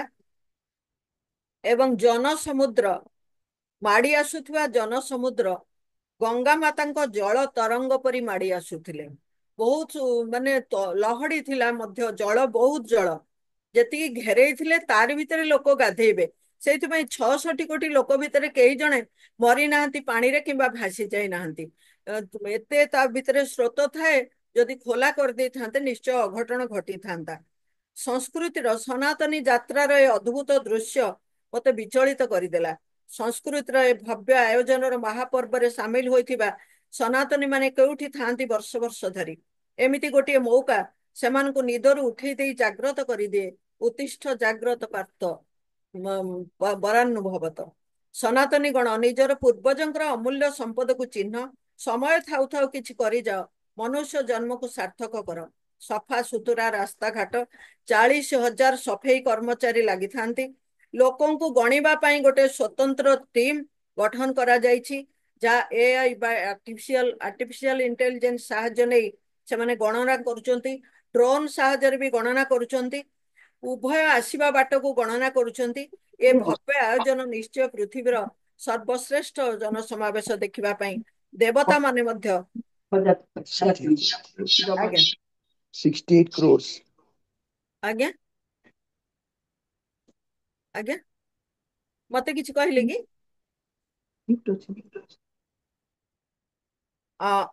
ଏ ମେଳାରେ ଡାକ୍ତର, ଇଞ୍ଜିନିୟର, ରାଜନେତା, ସିନେମା ଷ୍ଟାର, କ୍ରିକେଟିୟର, ଆଦାନୀଙ୍କ ପରି ବ୍ୟବସାୟୀ 60ଟି ଦେଶରୁ ଆସୁଥିବା ଲୋକ ମଧ୍ୟ ଥିଲେ। ए मेलारे 60टी कंट्री सामिल होइचंती। America, Japan, France, Australia, Germany, रूसिया, कनाडा, आफ्रिका आदि देशरू लोक माने एथिरे सामिल हेइथिले। एपरिक चिरशत्रु यूक्रेन एवं रूसिया रु आसीथिबा विदेशी माने गोटिए शिविर रही विश्व शांति एवं प्रेमर वार्ता देउथिले, कारण से माने अतिष्ठ हो जाइथिले युद्ध रे सेठी। एमिति गोटे मौका एमानकु निदरु उठेई देई जागृत करि देइछि। एथिरे ऐक्य, साम्य, संगति, संस्कृति, आतिथ्य, मानविक मूल्यबोधरे महापर्व गोटे सर्व पुरातन महान परंपरा को धारण करी आगे चली ओ चली चिरकाल नित्य नूतन वार्ता बह होई प्रणाम जनाउछि से साधु संत मानंकु, अदृश्य देवता जक्ष किन्नर सहस्र कोटि मानव रूपी देवता मानंकु, जहांकर विश्वासर चेर माड़ी सारिछि हजार हजार वर्ष जाए ओ माड़ी चलीथिबो मध्य आगो आगकु एहाकु मूलोत्पाटन करिवार क्षमता काहारी नाही, काहारी भी नाही। भगवान जहा सृष्टि करिसंती ए सनातन धर्म होची गोटे अति पुरातन धर्म, तापरे अन्यान्य धर्म गुड़िक आसीछि। आमे ए विषय भल भाबरे जानिछंती, तेणु यार मूलोत्पाटन करिवा सहज नुहे, आदौ सहज नुहे। तेणु सेई महामेला को मते गोटे सुजोग मिलिथिबारु मु समस्तंकु प्रणाम जणाउछि। जक्ष किन्नर मनीष समस्तंकु साधु संत समस्त को मोर भूमिष्ठ प्रणाम जनईथिली एवं आपण मानकु मध्य मते एमिति गोटे सुजोग देइथिबारु विशेष करी हर भाई, सुतार भाई, विभूति भाई, आजिर आयोजक माने एवं आज जो रहिचंती भाई धन्यवाद अर्पण करिवे जस्मिता आपा, ए समस्त को मोर भूमिष्ठ प्रणाम जनाउछि मते एमिति गोटे सुजोग देइथिबारु। जदि आपण माने मोठु अधिक किछि जानिचंती ताले या सहित जोड़ंतु। ରହିଲି नमस्कार, जय जगन्नाथ। धन्यवाद भौणी, आपणक वक्तव्य अति उच्च कोटीर थिला। वर्तमान समय प्रश्न उत्तर कार्यक्रम। वैकुंठ भाई चाट बॉक्स रे प्रश्न टी पचारिचंती, किंतु मु तांको अनुरोध करिवि से कोन जानिया को चाहुचंती टिके अनम्यूट करी पचारंतु, कारण क्वेश्चन टा अधा लिखा हैला विदुष्टि। वैकुंठ भाई प्लीज पचारंतु आपण निजे। हेलो आज्ञा पचारंतु। हाँ पचार पचार। नमस्कार नमस्कार भौणी। नमस्कार। वैकुंठ भाई कहूँ, बस रे जाऊँ तो आमर जो चारिटा जगह कहले, चारि जगह जो होउची कुंभ, से जो अर्ध कुंभी पूर्ण कुंभी कहले, पूर्ण कुंभी केतरा जगह होउची, सब जगह ना केतरा पर्टिकुलर जगह? नहीं, पूर्ण कुंभ हुए प्रयागराज रे हुए, ये जो हरिद्वार रे मध्य हुए, किंतु आज्ञा जो आज्ञा आज्ञा वर्ष जोठी पड़े, जो वर्ष जोठी पड़िबार थाए सेठी आज्ञा। हुए। अर्ध अर्ध कुंभी अर्धकुंभी मध्य सेमिति 6 वर्ष रे थरे प्राय नासिक रे एवं उज्जैन रे पड़े। अच्छा, सेटा मु जानिया को चाहूतिले आपण। आज्ञा आज्ञा धन्यवाद। बाबाजी भाई पचारचंती, प्लीज स्पीक रिलेशन ऑफ समुद्र मंथन, अमृत कुंभ विथ जागर और महाशिवरात्रि। कौन कौन आउ थरे कहंतु बाबाजी भाई। पचारचंती हाँ, रिलेशन ऑफ समुद्र मंथन, कौन कौन अमृत कुंभ, प्रथम कौन कहले? रिलेशन ऑफ समुद्र मंथन। हाँ, समुद्र मंथन रो रिलेशन जोटा हाँ, कहउचंती।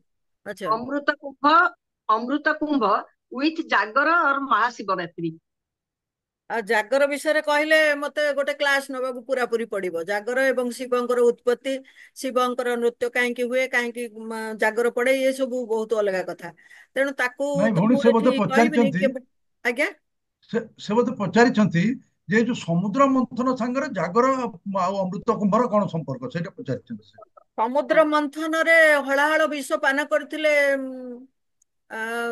शिव। तेणु समुद्र मंथन रे हलाहल विष पान करथिले। नंबर 1, नंबर 2 होची शिवंकर जटारू आमे समस्ते जानिचंती भगीरथ। भगीरथ तांको आनिथिले शिवंक जटारू बहु तपस्या परे शिवं जेतळे गंगा आसीबा पई राजी हेले, गंगा को धारण करिबा पई पृथ्वीर शक्ति नाही। तेणु गंगा को धारण करिबा पई शिवं को प्रार्थना कले। शिवं को बहुत वर्ष धरिकी तपस्या कला परे शिव राजी हेले जे तांकर मस्तक देइकरी गंगा आसीबे भूमि को। ତେଣୁ ଗଙ୍ଗା ଯେତେବେଳେ ଭୂମିକୁ ଆସିବେ ଶିବଙ୍କର ମସ୍ତକ ଉପରେ ସେ ପଡ଼ିଲେ, ତାଙ୍କ ଜଟାରେ ସେ ତାକୁ ବାନ୍ଧିକିରି ରଖିଲେ ଏବଂ ବହୁ ତପସ୍ୟା ପରେ ସେ ଜଟାକୁ ଯେତେବେଳେ ଖୋଲିଲେ ସେତେବେଳେ ଗଙ୍ଗା ତାଙ୍କ ମସ୍ତକ ଦେଇକିରି ତଳକୁ ଆସିଲେ। ତେଣୁ ତା ସହିତ ୟାର ଗଭୀର ସମ୍ପର୍କ ରହିଛି, ଯେହେତୁ ସିଏ ହଉଛନ୍ତି ଗଙ୍ଗାଙ୍କର ପୃଥିବୀକୁ ଆଣିବା ପାଇଁ ସିଏ ହଉଛନ୍ତି ସୃଷ୍ଟିକର୍ତ୍ତା, ନିଜେ ଶିବ। ଏବଂ ତା ଛଡା ହଳାହଳ ବିଷ ପାନ କରିଥିଲେ ସମୁଦ୍ର ମନ୍ଥନରୁ। ପ୍ରଥମେ ବିଷ ଯଦି ସେ ପାନ କରିନଥାନ୍ତେ ତାହେଲେ କୁମ୍ଭଟା ଆସିନଥାନ୍ତା, ତାହେଲେ ସବୁଗୁଡ଼ିକ ବିଷାକ୍ତ ହେଇଯାଇଥାନ୍ତା। ତେଣୁ ତାଙ୍କୁ ଯେତେବେଳେ ଅନୁରୋଧ କରାଯାଇଥିଲା ସେ ସମୁଦ୍ର ମନ୍ଥନ ସହିତ, ୟାର ସମ୍ପର୍କ ହଉଛି ସିଏ ପ୍ରଥମେ ପାନ କରିଥିଲେ ବିଷ, ତାପରେ ପୃଥିବୀକୁ ସେ ଅମୃତ ଛାଡିଥିଲେ। ସିଏ ଯଦି ପାନ କରିନଥାନ୍ତେ ଅମୃତ ବାହାରି ପାରି ନଥାନ୍ତା। ଆଚ୍ଛା। ଆଉ ନାଇଁ ଖାଲି ଅପା ଠିକ କହିଲେ, ଖାଲି ଗୋଟେ ପଏଣ୍ଟ ଥିଲା ଯେ ଆଜ୍ଞା ଯେତେବେଳେ ହଳାହଳ ବିଷ ପାନ କରି ଶିବଙ୍କର ନିସ୍ତେଜ ହେଇଗଲେ ବା ଶିବଙ୍କର ଚେତା ଚାଲିଗଲା, ସେତେବେଳେ ଦେବତା ମାନେ ସବୁ ଦୀପ ଜାଳିଥିଲେ, ରାତି ସାରା ଉଜାଗର ରହି ହଁ ଦୀପ ହଁ ହଁ ଜାଳିଥିବା ହଁ ହେତୁ ସେଇଟାକୁ ପ୍ରାର୍ଥନା ଜାଗର ବୋଲି କରିଥିଲେ। ହଁ କୁହାଯାଏ, ୱାନ୍ ଅଫ ଦି ରିଜନ। ହଁ ଆଚ୍ଛା, ଆଉ ଗୋଟେ ବାବାଜୀ ଭାଇ ପଚାରିଛନ୍ତି, ଅର୍ଷଟି ଉଜାଗରଟା ହେଲା କଣ ଆପଣଙ୍କର ଆତ୍ମ ଜାଗରଣର ପର୍ବ। ଏଇଟାକୁ ଆମେ କହୁଛୁ ଶିବରାତ୍ରିରେ, କାଲି ଗୋଟେ ଜାଗାରେ ମଧ୍ୟ ମୁଁ କହୁଥିଲି ଏଇଟା, ଯେ ଏଇଟା ହଉଛି ଆତ୍ମ ଜାଗରଣର ପର୍ବ। ଅର୍ଥାତ କେବଳ ଦୀପ ଜାଳିବା ନୁହେଁ, ଦୀପ ଜାଳୁଛୁ ଆମେ କଣ ପାଇଁ? ଦୀପ ଅଜ୍ଞାନ ଅନ୍ଧକାରକୁ ଦୂର କରେ ଏବଂ ନିଜ ଭିତରେ ଥିବା, ଆମ ଭିତରେ ଥିବା ଗର୍ବ, ଅହଙ୍କାର, ଦ୍ୱେଷ, ଏଗୁଡା ଘୃଣା, ଏଗୁଡାକ ସବୁକୁ ଦୂର କରିବା ପାଇଁ ଆମେ କରୁ। ତା ଛଡା ଗଙ୍ଗା ସ୍ନାନ ମଧ୍ୟ ସେଥିପାଇଁ କରାଯାଏ। ଗଙ୍ଗାରେ ସ୍ନାନ କରିବା ଦ୍ୱାରା ମଣିଷ ପବିତ୍ର ହୁଏ, ତା ମନ ପବିତ୍ର ହୁଏ। ମନରେ ଶୁଦ୍ଧତା ଆସିଲେ ଭଗବାନ ସେଠାରେ ବାସ କରନ୍ତି। ମନରେ ଯଦି ଶୁଦ୍ଧ ନଥିବ ତାହେଲେ ଯେତେ ଡାକିଲେ ବି ଭଗବାନ ତାଙ୍କ ହୃଦୟ ଭିତର ସହିତ କନେକ୍ଟ ହେଇପାରନ୍ତି ନାହିଁ। ଆଉ ସେ ପଚାରିଛନ୍ତି 68 ତୀର୍ଥ ତୀର୍ଥ ତୀର୍ଥ ମାନେ କଣ ଗଣତିରେ 68 ନା 68 ପ୍ରକାର ତୀର୍ଥ ଯାତ୍ରୀ ଜମା ହୋଇଥିଲେ ସେଠି? ନାଇଁ, ଆମର ତ ହିନ୍ଦୁ ବିଶ୍ୱାସ ଅନୁସାରେ ଯେ 33 କୋଟି ଦେବତା ଯୋଉ କୁହାଯାଏ, ଏ ପ୍ରତ୍ୟେକ ମଣିଷ ଜଣେ ଜଣେ ଦେବତା। ତେଣୁ ଏ ପ୍ରତ୍ୟେକ ମଣିଷଙ୍କ ଭିତରେ ଦୈବତ୍ୱ ରହିଛି, ତାଙ୍କ ଭିତରେ ମଧ୍ୟ ପଶୁତ୍ୱ ରହିଛି, ଦୈବତ୍ୱ ବି ରହିଛି। ତେଣୁ ପ୍ରତ୍ୟେକ ମଣିଷଙ୍କୁ ସେଇଥିପାଇଁ ସେତେବେଳେ ଦେବତା କୁହାଯାଉଥିଲା।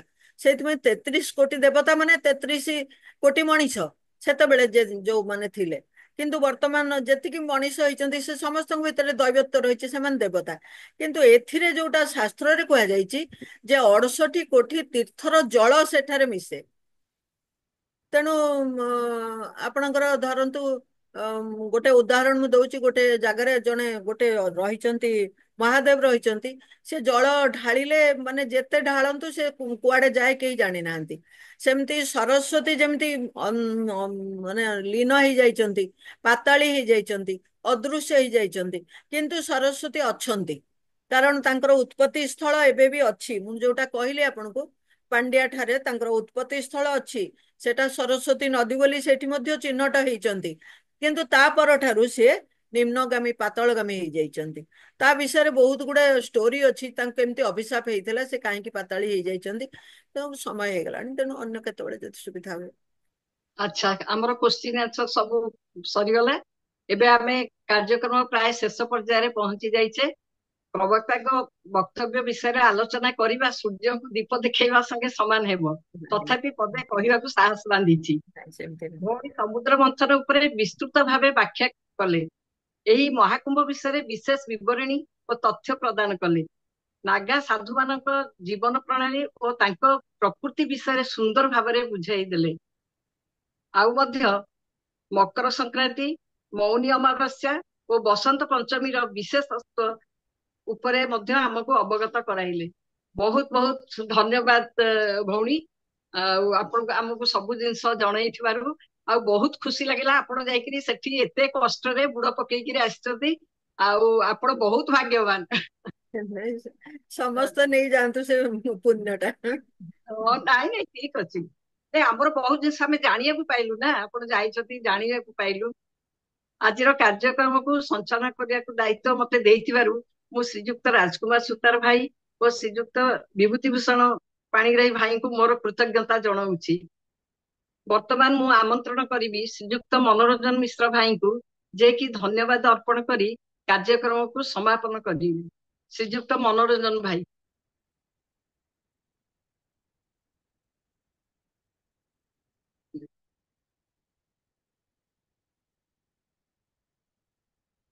ଶ୍ରୀଯୁକ୍ତ ମନୋରଞ୍ଜନ ଭାଇ। ଏବେ ଶୁଭିଲା କି? ହଁ ହଁ ଶୁଭୁଛି। ଆଜ୍ଞା, ଠିକ ଅଛି। ଆଜିର ଏହି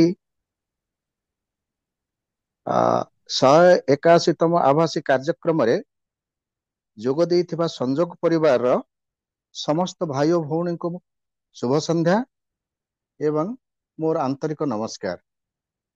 ମୁଁ ସଂଯୋଗ ଫୋରମରେ ନବାଗତ ଏବଂ ଏଇ କିଛି ମାସ ହେଲା ଏହି ପରିବାର ସହ ଯୋଡ଼ି ହୋଇଛି। ତାରି ଭିତରେ ସୁତାର ଭାଇ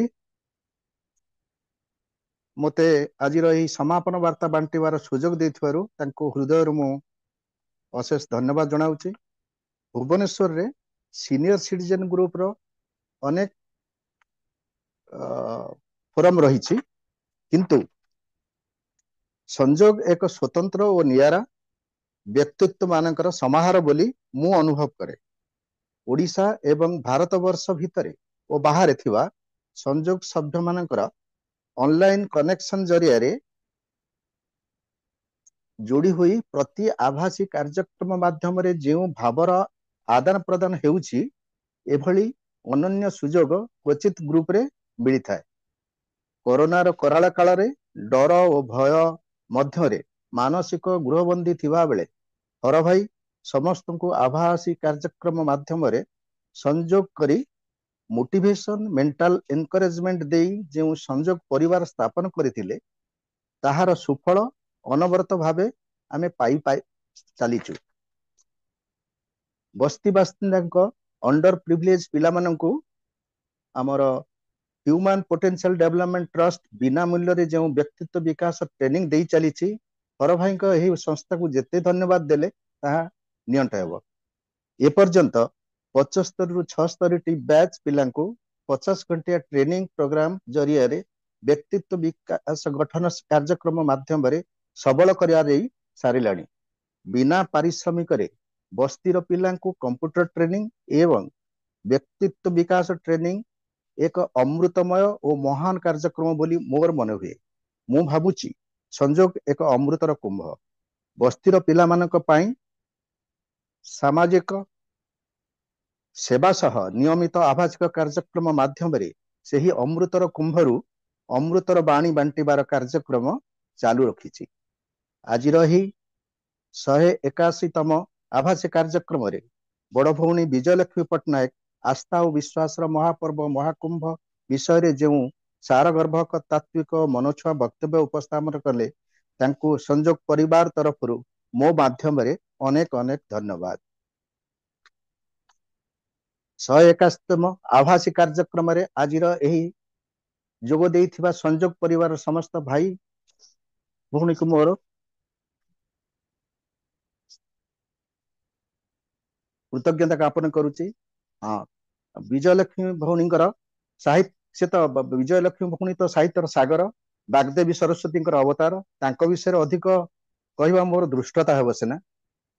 ଭଉଣୀ ଜସ୍ମିତା ଦାସଙ୍କ ସୁନ୍ଦର ସଞ୍ଚାଳନା ତଥା ତାଙ୍କ ହସ ହସ ମୋରୁ ପ୍ରାଞ୍ଜଳ ଭାବରେ ବାହାରୁଥିବା ତାତ୍ତ୍ୱିକ ବିଶ୍ଳେଷଣ ପାଇଁ ତାଙ୍କୁ ଅଶେଷ ଅଶେଷ ଧନ୍ୟବାଦ। ଆଭାସୀ କାର୍ଯ୍ୟକ୍ରମରେ ପ୍ରଚ୍ଛଦ ପଟେ ରହି ଟେକ୍ନିକାଲ ସହାୟତା ଦେଇଥିବା ଭଉଣୀ ସସ୍ମିତାଙ୍କୁ ଧନ୍ୟବାଦ। ସର୍ବୋପରି ବହୁଳ ସଂଖ୍ୟକ ଭାଇ ଓ ଭଉଣୀ ସଭ୍ୟଙ୍କ ଯୋଗଦାନ ଆଜିର ଏହି କାର୍ଯ୍ୟକ୍ରମକୁ ସାଫଲ୍ୟମଣ୍ଡିତ କରିଥିବାରୁ ଆପଣ ସମସ୍ତଙ୍କୁ ଆନ୍ତରିକ ଧନ୍ୟବାଦ। ଏହା ସହିତ ମୋର ବକ୍ତବ୍ୟ ଶେଷ କରୁଛି। ପୁଣି ଥରେ ଆପଣମାନଙ୍କୁ ନମସ୍କାର। ସର୍ବେ ଭବନ୍ତୁ ସୁଖିନଃ, ସର୍ବେ ସନ୍ତୁ ନିରାମୟା, ସର୍ବେ ଭଦ୍ରାଣୀ ପଶ୍ୟନ୍ତୁ, ମା କଶ୍ଚିତ୍ ଦୁଃଖ ଭାଗ ଭବେତ୍। ନମସ୍କାର। ମନୋରଞ୍ଜନ ଭାଇ ଆଜିର କାର୍ଯ୍ୟକ୍ରମକୁ ସମାପନ କରି ମୁଣ୍ଡି ମାରିଥିବାରୁ ଆପଣଙ୍କୁ ମଧ୍ୟ ଅନେକ ଅନେକ ଧନ୍ୟବାଦ। ନମସ୍କାର ଆଜ୍ଞା। ନମସ୍କାର।